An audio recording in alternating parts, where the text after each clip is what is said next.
Ang katanungan ko po ay ganito. Tatanong ko sa inyo, My question is, Itatanong ko lang ho. I just want to ask, Tatanong ko lang po kung magtanong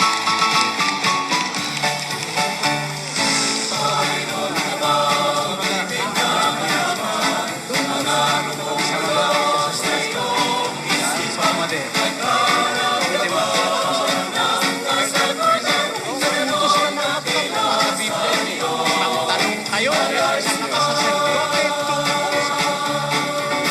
This program is open for I'm ready. Sasagutin ko kayo. Pero kung gusto mo ng kompletong sagot, itanong mo. May sagot ang Biblia. Nakasulat kumpleto, walang bawat, walang labis, walang kulang. Kaya ang sabi ng mga apostol, matuto kayo sa amin, huwag hihigit sa bagay na nasusulat.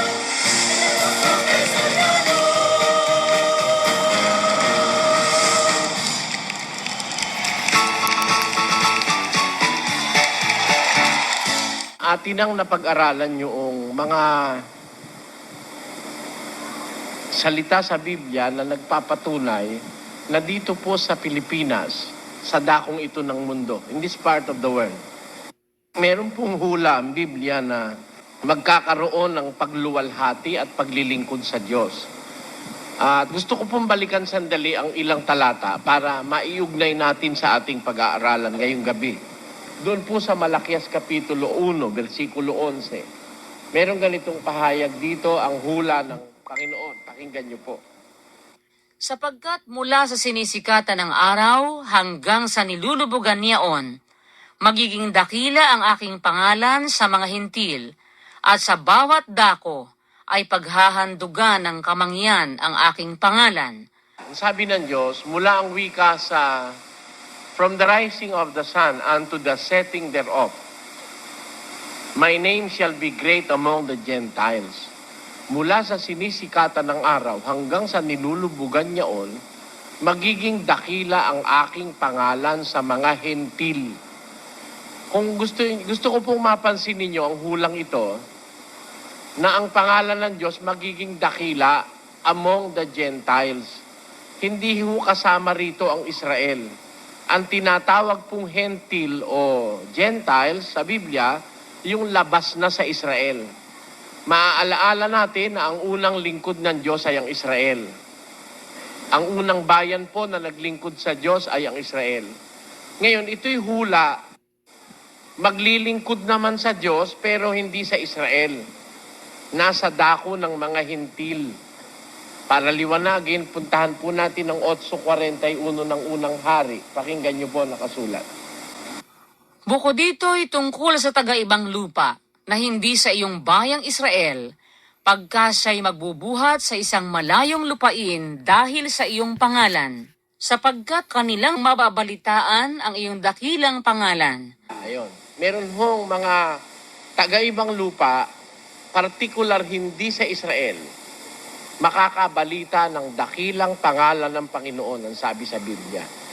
Itong mga taga-ibang lupang ito, binigay po ang direksyon sa Biblia from the rising of the sun, mula sa sinisikatan ng araw hanggang sa nilulubugan niyaon, ay magiging dakila ang aking pangalan sa mga hintil, sabi ng Diyos.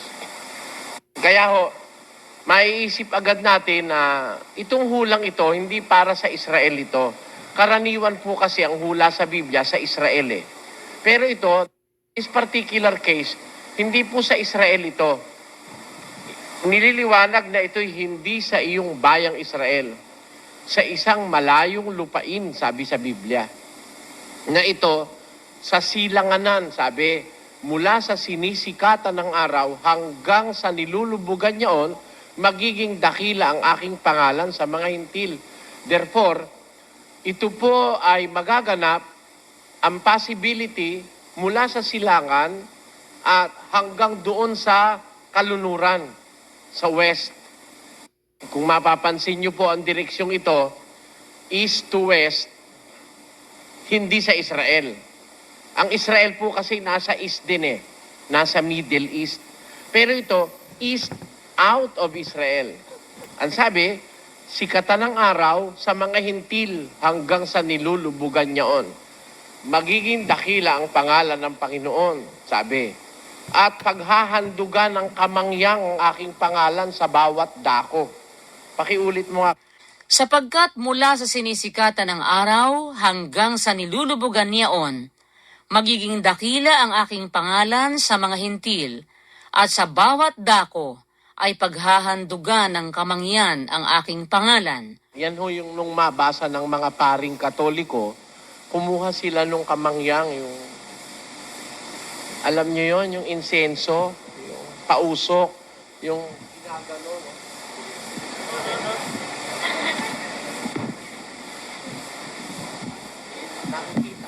Pinapanood ko yun eh. Kasi nakasulat nga naman, malinong pare ng makabasa ng kamangyang, kumuha nga ng kamangyang yung insenso sa Kastila. Ganun nung kasi ugali ng pare eh. Pag nakakita ng tinapay, kunin nyo itong tinapay na ito, tanggapin nyo ito aking katawan. Kumuha rin sila ng tinapay galing sa bakery. Hindi na nila naisip yung tinapay na sinasabi, hindi naman sa bakery manggagaling. Pakinggan niya.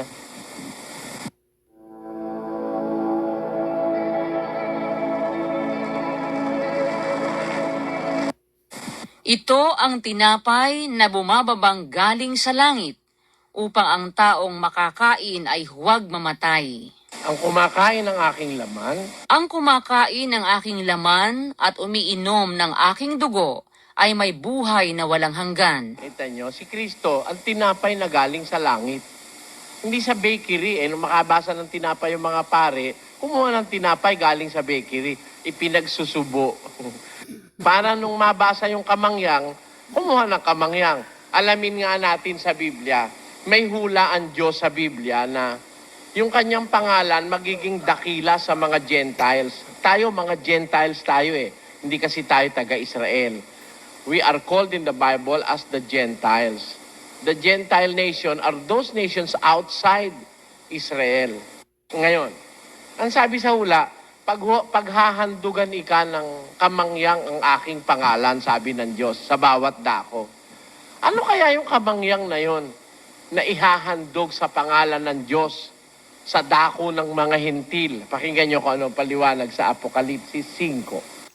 At pagkakuha niya ng aklat, ang 4 na nilalang na buhay at ang 24 na matatanda ay nangagpatira pa sa harapan ng kordero, na ang bawat isa'y may alpa at mga mangkok na ginto na puno ng kamangyan. Ayun, yung mangkok na ginto, puno ng kamangyang. Ang ginawa ng pare, kumuha nga ng parang mangkok na ginto nga, nilagyan nga ng insenso. Pero hindi nila naintindihan yung ginagawa nila. Huwag naman kayo magagalit dahil kaya ko lang naman nasasabi, nagagalit sa akin yung isang tatay nung kasi doon sa Bulacan eh. Hindi ko naman inaatake Katoliko. Pinapaliwanag ko lang yung naintindihan ko sa Biblia. May nagalit sa akin. Yung mga anak niyang umanib dito sa amin, pinalayas na lahat yung 3. Galit na galit. Yung pagsasabi mo ng totoo, kinagagalitan ka ng mga tao. Kagaya nun. Nung mabasa ng pari, yung mangkok na ginto, puno ng kamangyang, kumuha nga ng mangkok na ginto, nilagyan ng insenso, saka pinausukan sa altar. Kasi yun daw ang hula sa Biblia. Sa Biblia, tama, may hula. Ang pangalan ng Diyos, paghahandugan ng kamangyang. Kung ipaliwanag sa Biblia, eto, ulitin natin ang 5:8. Na ang bawat isa'y may alpa at mga mangkok na ginto na puno ng kamangyan, na siyang mga panalangin ng mga banal. Ayun. Ang kahulugan pala ng kamangyang na nandun sa mangkok na ginto, siya ang wikang panalangin ng mga banal. Kaya yung hula na paghahandugan ang pangalan ng Diyos ng kamangyang, hindi ho literal na kamangyang yun ay mga panalangin ng mga taong banal. Yun ang ihahandog sa pangalan ng Panginoon. Yun ang nasa Biblia. Kaya napupuna ko nga yung pare, kung kumuha sa Biblia, literal. Nakakita sila sa Biblia ng kandila. Naglagay nga ng kandila. Literal, kandila. Hindi dyan sa kabila. Ilang hakbang lang, mag-underpass kayo. Pagkatakot-takot ang kandila, walang tigil ang kandila rin. Nakabasa kasi ng kandila sa Biblia. Ano ba yung kandila sa Biblia? May kahulugan yun, di naman yung kandilang gano'n na kumisa nakakapirwisyo. Pag naiwan mo sa altar at nalikot ng pusa, pagdating mo, iuabo na ang bahay mo. Maputol ko lang po ito talaga kay Soriano, marami kang matututunan. Talagang yung mga talinghaga sa Biblia, matututunan natin dito kay Brother Eli Soriano. Siya'y pinagkalooban ng Diyos ng talino. Pakinggan po, patutuloy po natin. Uminamalas-malas ka, pati yung baboy mo, malilitsyo ng di oras eh. O, di ba? Ganun eh. Kasi nakakita ng kandila, nilagyan nga ng kandila eh. Mali yun. Ngayon, yung kamangyang na ihahandog sa Diyos sa mga hentil mula sa sinisikatan ng araw hanggang sa nilulubugan niyaon, ang kahulugan pala no'y panalangin sa Diyos ng mga banal, yung kamangyang. Kaya po, dito may hula na sa mga hintil, sa dakong silangan ng mga hintil, sakop na po ang Pilipinas doon, meron talagang mga taong maglilingkod sa Diyos.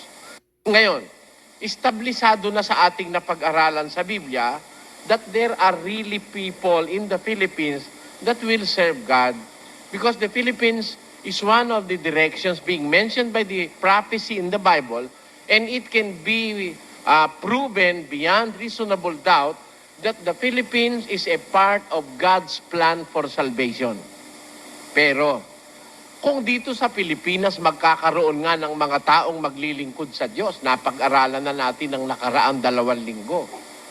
Sino kaya ngayon sa mga existing denominations dito sa Pilipinas? Yung mga sa Diyos.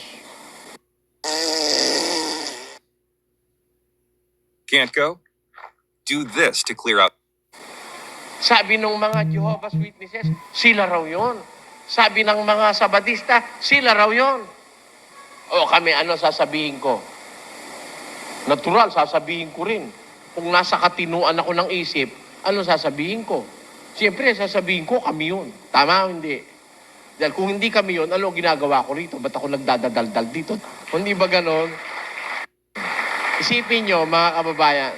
Kaya, natural lang sabihin ng bawat isa, siya ang sadyo, siya ang tama, at doon hindi tayo nagagalit. Bakit sila ganon? Kasi naniniwala sila, totoo yun eh. At hindi ko sila sinisisi ron. It is their right to believe. And they are in their right senses to believe that they are in the truth. Amen? Amen. So am I. Di ba? Ako'y nasa tamang pag-iisip ko rin kung sabihin kong kami ang katotohanan. Amen? Oh, di ba? Pero, it is not a question of what you believe and what you say. It is a question of truth. Sino ang pinatutunayan sa Biblia na samahang sa Diyos? Gusto niyong makilala, mga kababayan? Yung samahang sa Diyos, ayon dito, wag natin papangalanan. Lagyan lang natin ng mga palatandaan kayo na umalam. Payag ho kayo? Eto, halimbawa, sinong santo ang may aso? O, kita nyo, di alam nyo kung sino yung santong may aso. Si San Roque kasi, kung kilala nyo, di ba may sugat yun dito? Nakalilis, ganon. Tapos yung aso naman, ando sa harap niya, dinidilaan. Sabi naman ni San Roque, nakaganon siya. Ang ibig sabihin, San Roque, luhod kayo ng luhod sa akin. Yung sugat ko, hindi ko mapagaling. Doon kayo lumuhod. Yun ang sabi ni San Roque. Sinong santo ang may apak-apak na ahas? Ano? La Purisima Concepcion. Tama, hindi. Sinong santo ang nakasakay sa kabayo? Na pagkapamananalangin ka, hindi mo naman pwedeng pakiusapang, hoy, paalisin mo naman muna yung kabayo mo. Ako'y luluhod, pati kabayo naluluhuran ko. Sino yon? Si Santiago, apostol. Diba? Kaya sasabihin ko ho yung palatandaan, kayo na lang manghula ng santo. Ayun po, ang ating gagawin ngayong gabi. Babasahin ko ang mga palatandaan sa Biblia na nagpapakilala ng isang samahan. Kung ito nga'y sa Diyos, kayo na lang ang bahalang mag-isip. Hindi ko sasabihin kung alin yon. Kayo na ang bahala. Kung kanino lalapat, payag ko kayo? Oo, ako naman Hindi naman ako matigas eh. Ang kalooban, ako'y bukas puso sa Diyos. Na pag sinabi ng Diyos, kahit ayaw ko, gusto ko na rin. Ganon. Di ba? Totoo kung sabihin ng Diyos, wag akong kumain ng kanin, hindi ako kakain ng kanin eh. Kahit na ako'y Pilipino eh. Eh kasi, kahit naman di ka kumain kanin, mabubuhay ka pa rin eh. Ako'y napatunayan ko nung ako'y magkaroon ng sakit sa puso nung araw eh. 1979 eh, ako'y ooperahan sa puso, wala lang kong pera eh. Hindi ako nagpa-opera. Sabi ng doktor ko, magbawas kang timbang, huwag kang kakain ng kanin. Ang kinain ko, puro ano lang, gulay, prutas, gulay, isda, prutas, walang mantika, puro bawang. Bawang, kain ng bawang, kain ng aspirin, kain ng bawang. Ha? Awa ng Diyos nung 1978 yun. 1981, nakakatakbo na ako eh. Sa awa ng Diyos. Walang operasyon. Nakakatakbo ko eh. Nung hindi pa ako nagte-therapy, 3 lakad ganun. Hingal ako. Yung pala, rheumatic heart daw yun. Hindi tumitigas ang valvula ng ano. Kaya napatunayan ko noon, sa loob ng 3 taon, kung kumain man ako ng kanin, 1 kutsara lang eh. Natatakot pa ako noon. Pero kinakain ko, puro gulay, puro prutas. Awa ng Diyos, nahinto yung aking rheumatic heart. Kaya po pwede tayo mabuhay ng walang kanin. Kung sabihin ng Diyos, wag na tayong kakain ng kanin, pwede naman yun eh. Masyado lang tayo matigas ang ulo eh. Adan, lahat ng bunga ng punong kahoy sa halamanan, makakain mong may kalayaan. Ito lang ito, wag mo lang kakainin to. Met kung alin yung ayaw, ipakain siya nila mo ng mag-asawa. Ayun, napasama tuloy. Ganun lang kasi tayo eh. Masyado tayo. Ayaw natin na madidisiplina. Sinabi na nga eh, no overtaking. Overtaking pa rin. Wala tayong galang sa batas. Karaniwan sa tao. Walang galang sa batas. No littering. Bawal magtapon ng basura. Titingin muna siya sa pinto. Bawal magtapon pag may makakakita eh. Pag wala, dali-dali. Yun, ganun ang tao. Kaya, ako'y natatawa eh. Sa Katoliko, bawal magsugal eh, kala nyo? Basahin nyo katisismo, bawal ang sugal. Expedia members get member prices and rewards for future trips. Quick check from Capital One is very efficient. Capital Kaya, aalamin ho natin sa Diyos. Diyos, sino kaya totoo rito sa aming bansa? Lahat ho ito yung mga totoo eh. Pero kailangan patunayan eh. At ang magpapatunay, hindi yung bunganga ko. Ang dapat magpatunay, ang bunganga ng Diyos. Amen? Sa Biblia. Kailangan ng Diyos ang magsabi. Bakit? 18 ng 2 Korinto. Pakinggan nyo nakasulat. Sapagkat hindi subok ang nagtatagubilin sa kanyang sarili, kundi ang ipinagtatagubilin ng Panginoon. Hindi subok yung nagtatagubilin sa sarili, kundi yaong ipinagtatagubilin ng Panginoon. Hindi ko mo sinabi mo na ikaw ang totoo, totoo ka na nga. No. Iba yung sabihin mo na sa Diyos ka.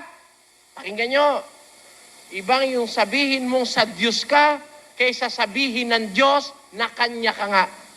Amen? Kahit 1,000 beses mong sabihin na sa Diyos ka, sabi naman ng Diyos. Di ba Diyos, kami sa'yo, no? Di ba? Meron mga sabi, sila raw sa Diyos eh. Pero manluloko. Pakinggan nyo. Sapagkat sa gitna ng aking bayan ay nakakasumpong ng mga masamang tao. Sila'y nagbabantay, gaya ng pagbabantay ng mga mamimitag. Sila'y nangaglalagay ng silo, sila'y nanghuhuli ng mga tao. Kung paanong ang kulungan ay puno ng mga ibon, gayon ang kanilang mga bahay ay puno ng karayaan, kaya't sila'y naging dakila at nagsisiyaman. Mga pastor, nagpapayaman, masasamang tao yan, nagpapayaman, nang huhuli ng mga tao para magpayaman. Sila ba, nagsasabi ba silang hindi sila sa Diyos? Mikas 3:11. Ang mga pangulo niya'y nagsisihatol dahil sa suhol, at ang mga saserdote niya'y nangagtuturo dahil sa upa, at ang mga propeta niya'y nanganghuhula dahil sa salapi. Gayon may sila'y sasandal sa Panginoon at magsasabi, hindi baga ang Panginoon ay nasa gitna natin? Kita nyo, manluloko na pero sumasandal pa sa Diyos. Dinadahilan pa ang Diyos. Sila ay nagtuturo dahil sa upa. Gayon may sasandal sila sa Panginoon at magsasabi, di ba ang Diyos nasa gitna natin, ano? Ayan. Kaya nga kung kausapin niya, di ba mga kapatid, tayo totoo, no? Sabi naman ng member, Amen! Hindi ko mo sinabi ng pastor, totoo na nga. Umpisahan na natin yung sinabi ng Diyos. Sino ang sa Diyos?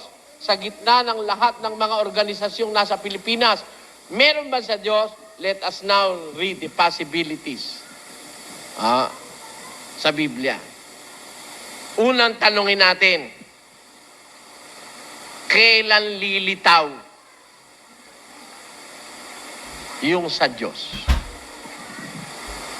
Kailan? Kung totoong magkakaroon ng sa Diyos na samahan sa Pilipinas, kailan siya lilitaw? Kailan? Di ba mahalaga yung time element, ano mga kababayan? Pakinggan nyo, sa isang talata ng Zacarias 8, versikulo 7. Ganito ang sabi ng Panginoon ng mga hukbo. Hindi ho ako may sabi niya, no? Kung may sabi niya, the God of hosts, the God of Israel. Ano ang sabi niya? Narito, aking ililigtas ang aking bayan sa lupaing silanganan at sa lupaing kalunuran. Ayan. Sabi ng Diyos, ililigtas ko ang aking bayan sa lupaing silanganan. O di magkakaroon talaga ng bayan ng Diyos sa lupaing silanganan. Tatanungin ko kayo uli, mga kapatid, wag naman hong maging masama sa inyo. Nasaan ho ba ang Pilipinas? Di ba nasa silanganan? Sabi ng Diyos, magliligtas yan ng kanyang bayan sa silanganan. Tanong, kailan magkakaroon ng bayan ng Diyos sa silanganan? Kailan magkakaroon ng bayan ng Diyos? Ito ba nung araw pa nandun na? Kagaya nung inaagaw-agawan nung iba? Kami ka ang una. Kami na noong panahon ng mga apostol, lumitaw na kami. Sabi naman ng isa, kami lumitaw sa bagsik ng hula. Kaya, si kapatid ay lumitaw noong 1914 kasabay ng digmaang pandaigdig sa bagsik ng hula. Yung paglitaw question na yun sabi ng Diyos, magliligtas siya silanganan, bayan ang ililigtas niya, kanyang bayan. Tatanungin natin ng Diyos, siya may sabi magkakabayan pala siya sa silanganan. Tanong, ito bang bayang ito, Diyos? Dati mo na bang bayan ito? Pakinggan nyo. Sa isang talata ng gawa ng mga apostol, ganito sinasabi sa banal na kasulatan. Sinaysay nga ni Simeon kung paanong dinalaw na una ng Diyos ang mga hintil upang kumuha sa kanila ng isang bayan sa kanyang pangalan. May hula po pala, sabi ni Simeon, kukuha ang Diyos ng isang bayan sa mga hintil. Therefore, hindi sa Israel ito. Tiyak na tiyak tayo, this is a part or this is not Israel. This is apart from the first congregation. Ito'y iba dun sa una dahil ito'y bayan na gagawin ng Diyos, kukunin niya sa mga hintil. At ito'y pinakita na ni Simeon sa kanyang pangangaral nung una na kukuha ang Diyos ng isang bayan sa mga hintil. Ito ba bayan dati ng Diyos ito o hindi? Pakinggan nyo sa 2 Gs, ganito ating mababasa kay Pedro. Na na nang nakaraang panahon ay hindi bayan, datapwat ngayoy bayan ng Diyos, na hindi nagsipagkamit ng awa, datapwat ngayoy nagsipagkamit ng awa. Nakita nyo? Merong bayan na hindi pa existing nung panahon ng mga alagad. Pero magiging bayan ng Diyos at ito nga'y magaganap sa mga hintil. Sabi, kukuha ang Diyos ng isang bayan sa kanyang pangalan sa mga hintil. Tayo po'y kasama sa mga hintil. Kaya ang posibilidad na magkaroon ng bayan ng Diyos sa bansang ito ay hindi very remote. Hindi. Kasi tayo nasa mga kahintilan. Ngayon, ang sabi, sa silangan magkakaroon ng bayan ng Diyos. At itong bayang ito, hindi pa umiiral nung panahon na yon. Kailan ito mag-uumpisang umiral? Pakinggan nyo, sa Jeremias 30:24.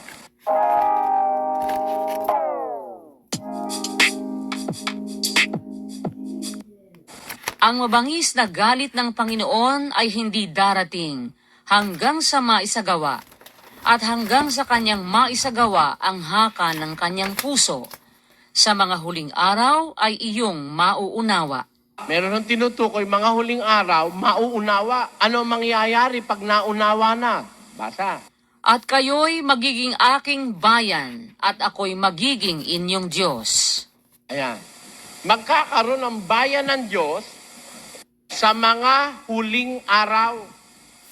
Pagka naunawa yung kasulatan, magiging aking bayan kayo, ako'y magiging inyong Diyos, sabi ng Panginoon. Kailan mauunawa? Sa mga huling araw. Ngayon, tanong, sa Biblia, ano yung tinutukoy na sa mga huling araw ay may mauunawa at magkakabayan ng Diyos? Sa Biblia, anong kahulugan nun? Mauunawa, magkakaroon ng bayan ng Diyos sa mga huling araw. Anong panahon yon? Pakinggan nyo kay Daniel, Kapitulo 12, ganito ating mababasa. Ngunit ikaw, O Daniel, isara mo ang mga salita at tatakan mo ang aklat hanggang sa panahon ng kawakasan. Marami ang tatakbo ng paruot parito at ang kaalaman ay lalago. Bebe, At sinabi niya, yumaon ka ng iyong lakad, Daniel, sapagkat ang mga salita ay nasarhan at natatakan hanggang sa panahon ng kawakasan. Marami ang lilinisin at papuputiin at dadalisayin, ngunit ang masasama ay gagawa na may kasamaan, at wala sa masasama na makakaunawa, ngunit silang pantas ay mga kakaunawa. meron hong makakaunawa pagdating ng mga huling araw, yung panahon ng kawakasan. Mauunawa yung salita ng Diyos, tapos magkakaroon ng bayan ng Diyos. Kailan ho mangyayari? Sa mga huling araw, sa panahon ng kawakasan. Ano ho yung panahon ng kawakasan? Sabi kay Daniel, sa panahon ng kawakasan, maraming tatakbo ng paruot parito. Ang kaalaman ay lalago. Many shall run to and fro, and knowledge shall increase. Pag-aralan nyo, kailan lilitaw yung pagkaunawa para magkaroon ng bayan ng Diyos? Pagkaho ang karunungan o ang kaalaman ay malago. Ano yung panahon na yon? Panahong maraming tumatakbo ng paruot parito. Doon mauunawa, doon magkakaroon ng bayan ng Diyos. Ang hula nasa Biblia, yung unawa sa salita ng Diyos para magkaroon ng bayan ng Diyos, yung pagkaunawa, lilitaw doon sa panahong marami ang tumatakbo ng paruot parito, ang kaalaman malago. Noong 1940 naman, wala namang maraming tumatakbo ng paruot parito kayo saksi. Di ba nung araw, trambya lang, ano? Kaabangan mo pa sa poste di parada. Alam mo? Yung trambya nung araw, yun parang tren yata yun Hindi ko man nakita yun Pero yun, aabangan mo raw sa poste di parada, sabi ng lola ko, kahit magpapara ka ng magpapara, pag wala ka sa poste di parada, lalagpasan ka nun. At yun, madalang na madalang. Yung panahon na yun, nung 1914, wala yung maraming tumatakbo ng paruot parito. At ang kaalaman nun, hindi pa ganong malago. Ang katunayan, wala pa nga color TV nun Di ba? Kaya yung sabi nila, lumitaw daw sila doon sa panahon na yon. Yung inyong claim nagpapatunay na hindi kayo yung hinuhulaan sa Bibliang lilitaw na bayan ng Diyos. Bakit? Masyado kayong advance ang pagkalitaw nyo. Adilintado kayo masyado. Bakit? Kasi sinasabi sa direksyon ng Biblia, sa timing ng Biblia, lilitaw yung pagkaunawa para magkabayan ng Diyos. Sa panahong maraming tumatakbo ng parot parito, ang kaalaman ay malago. Malago ang kaalaman. Panahon natin yun, di ba? Ha? Pati mga computers ngayon, kahanga-hanga eh. Kaya ako, di ako naniniwala, totoo yung lumitaw noong 1914 eh. Pagpaumanhin nyo. Kasi wala siya sa hula eh. Ang nasa hula, lilitaw sa panahong maraming tumatakbo ng parot parito. Ngayon talagang marami. Pero mo sa dagat, nagkakabanggaan na mga bapor. Kung hindi marami yan, ba't magkakabanggaan yan? Pati ba naman sa langit laki-laki nun na yun aeroplano yung nagbabanggaan pa rin? Sa dami. Kaya, totoo yung sabi ng Diyos, maraming tatakbo, paruot parito. Sa lupa, sa papawirin, pati sa dagat eh. Pati nga sa ilalim ng dagat eh. Di ba? May mga submarino. Ngayon, kailan naganap yan? 1914 ba yan? No. Ang kaalaman ba nun, malagong-malago na, kagaya ngayon? Hindi. Mas malago ngayon. Pati nga, bisipin mo, pati rilo. Pati rilo, may camera na. Ano ba ikang oras, pare? Gaganon yung rilo sa mukha mo. Pala, kinukulang ka ng retrato, hindi mo alam. Ipakukulam ka pala. Iba ngayon, kala nyo. Iba. Yung kotse, nandun sa malayong-malayo eh. May pipindutin yung may hawak na eh. Mag-uumpisa na mag-start at lalamig na yung aircon. Pero mo. Iba ngayon. Telepono nga eh. Dati, nagmamadali kami. Pagkatatag sa telepono, bababa ka pa, makikisuyo ka pa doon sa mga tindahan eh. Ngayon, kahit nasa barko, dadayal ka lang. Hello? At mo? Ngayon, natupad yung sinabi sa Biblia, knowledge shall increase. Marami na ngayong wireless. Wireless telephone. Kayong mga cellular phones na yan, kahanga-hanga nga yung pagkakagawa niyan eh. Kahit ka saan dun eh, nakakatawag ka sa bahay eh. Laking ginhawa sa akin yun. Kasi ako hoy, pag nasa sasakyan eh, ang aking cellular eh, 4 eh. Kasi pagka tumatawag na ho eh, ako ho nangangasiwa sa buong Pilipinas eh. Tatawag yung Davao, tatawag yung Cebu. Kahit nasa sasakyan ako, tuloy pa rin ang aming samahan, tuloy ang desisyon. Ibig ko po sabihin, sa pamamagitan ng teknolohiya ngayon, kahit nasaan ka, tuloy pa rin yung pagpapalakad mo ng isang organisasyon. Kahit nga ho, nasa Hong Kong yung mga kapatid, nakakatawag sa akin sa cellular eh.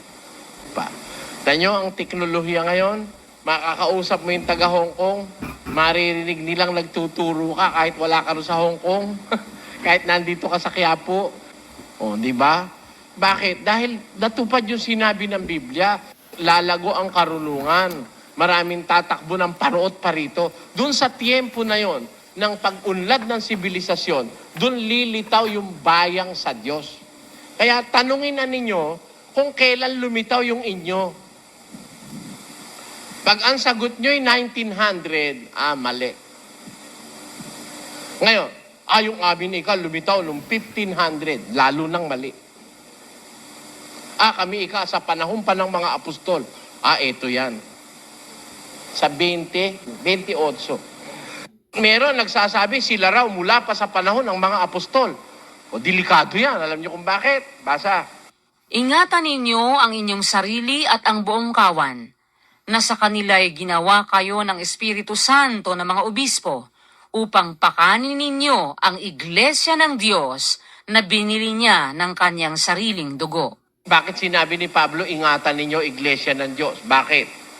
Aking talastas na pag-alis ko ay magsisipasok sa inyo ang mga ganid na lobo na hindi magpapatawad sa kawan. Ayun. Pagkaalis pala ng mga apostol, pagkamatay nila, magdadatingan yung grievous wolves, mga ganid na lobo. Kaya kung may relihiyon na umaangkin sila raw ang kahalili ng mga apostol, yon ang mga ganid na lobo na hindi magpapatawad sa kawan. Itatalikod nila ang tamang pananampalataya sa Diyos. Papalitan nila ng katha, 4:3. Pakinggan niyo ang sinasabi ni Pablo kay Timoteo. Sapagkat darating ang panahon na hindi nila titiisin ang magaling na aral, kundi pagkakaroon nila ng katinang tainga ay magsisipagbunton sila sa kanilang sarili ng mga gurong ayon sa kanilang sariling mga masasamang pita. At ihihiwalay sa katotohanan ang kanilang mga tainga at mga ibabaling sa katha. Kita nyo? Aalisin sa katotohanan yung tenga ng mga tao. Ibabaling sa katha, sa invention, sa sari-saring kathang isip. Ayun ang mangyayari sa relihiyon pagkatapos ng mga apostol. Kaya delikado yung nagsasabing sila sa mga panahon pa ng apostol lumitaw eh. Yun namang naglitawan itong 1900s. Lalong delikado yung mga fundamentalist na yan. Wala sa hula yan eh. Ang hula kasi, lilitaw yung samahang sa Diyos, yung bayan ng Diyos, sa mga huling araw, sa panahon ng kawakasan. Anong tiyempo yung panahon ng kawakasan? Maraming tatakbo ng paruot parito, ang kaalaman ay lalago. Ano pa ang sabi sa tiyempo na yon? Marami ang lilinisin. Ngunit, ikaw, O Daniel, 9. At sinabi niya, yumaon ka ng iyong lakad, Daniel, sapagkat ang mga salita ay nasarhan at natatakan hanggang sa panahon ng kawakasan. Marami ang lilinisin at papuputiin at dadalisayin, ngunit ang masasama ay gagawa na may kasamaan, at wala sa masasama na makakaunawa, ngunit silang pantas ay mga kakaunawa. Sa panahon ng kawakasan, marami ikang lilinisin, marami ang papuputiin, marami ang dadalisayin. Ibig sabihin, masama ang tao sa panahon na yan. Pero maraming dadalisayin, maraming papuputiin, maraming lilinisin. Pero wala ang wikang makakaunawa sa mga masasama. Yung Biblia, hindi mauunawaan ng masasama. Ngunit silang pantas ay makakaunawa. Kaya lilitaw ho ang pagkaunawa sa Biblia sa panahon din ng kawakasan. Kaya kaalinsabay nun, lilitaw yung bayang sa Diyos, yung mga taong maglilingkod sa Diyos, kasi sila yung hinuhula ang mga pantas na makakaunawa. Napakaganda ho miski basahin nyo dun sa Bibliang Ingles, mga kababayan. Kitang-kita mo yung panahon natin, dito lilitaw yung totoo sa panahong ito. Pakinggan nyo, babasahin ko sandali para dun sa hindi masyado nakakasakay sa pananagalog ng Tagalog. 12:4, ang sabi rito, But thou, O Daniel, shut up the words and seal the book, even to the time of the end. Many shall run to and fro, and knowledge shall increase. Ang sabi sa 9. And he said, Go thy way, Daniel, for the words are closed up and sealed till the time of the end. Kaya itong Biblia, nakasarado ito Selyado pa. Selyado, nakakandado, the words are sealed up to the time of the end. Ang Biblia talagang nakasara, hindi maiintindihan hanggang dumating yung panahon ng kawakasan, the time of the end. Dun lang mauunawa. Ano ang mangyayari sa time of the end? Many shall be purified and made white and tried, but the wicked shall do wickedly, and none of the wicked shall understand, but those who are wise shall understand. Tanyo? May makakaunawa nitong aklat na nakasarado pagdating ng panahon ng kawakasan. Yung mga wicked, yung masasama, walang makakaunawa sa kanila. Pero yung mga matutuwid, mga pantas, makakaunawa. Kaya pag naunawaan na ito, magkakaroon ng isang samahan ng mga pantas na maglilingkod sa Diyos. Yun ang sinasabi kay Jeremias, bago dumating ang galit ng Panginoon, magkakaroon siya ng bayan. Hindi dadating yung galit ng Panginoon hanggang hindi niya maisagawa ang haka ng kanyang puso. Alin yun? Bago dumating yung paghukom meron siyang isa sa katuparan. Anong sabi ng Diyos? Kayo'y magiging aking bayan, ako'y magiging inyong Diyos. You know, nakasulat na binasa natin kanina. Kaya tiyak na tiyak sa Biblia, magkakaroon ng bayan ng Diyos. Dito sa Pilipinas, ang chances are 99%. Kasi nasa direksyon tayo ng hula Nasa silanganan tayo Na hinuhulaang magliligtas ang Diyos ng kanyang bayan sa silanganan. Nabasa natin. Ngayon, ang tiyempo sa panahon ng kawakasan.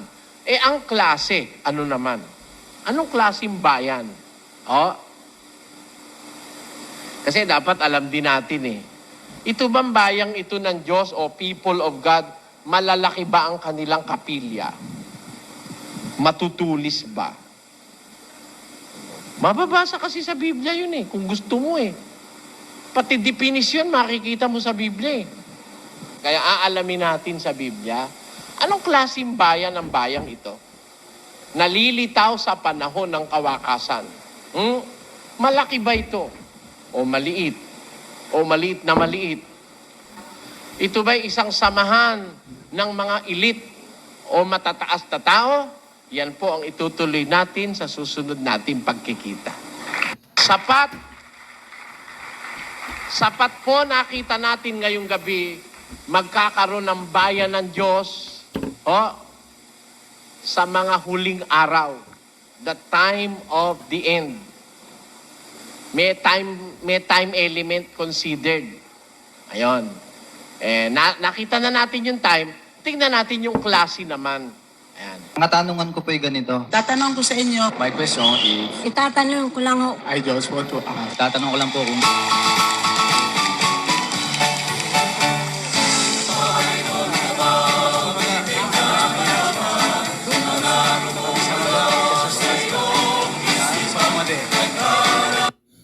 Ayan po, nakita po natin ngayon ng ating mga pinag-aralan kay kapatid na Eli Soriano. Napakaganda po ng mga aral ni kapatid na Eli Soriano. Ako po ay bagong bautismo lang po sa Iglesia ng Diyos at so far po talagang ang puso ko po'y galak na galak at ako'y naging kaanib sa banal na iglesia ng Diyos. Salamat po sa panonood at sana po tuloy-tuloy po kayong tangkilikin ng aking mga video para dito po sa Iglesia ng Diyos. Salamat po.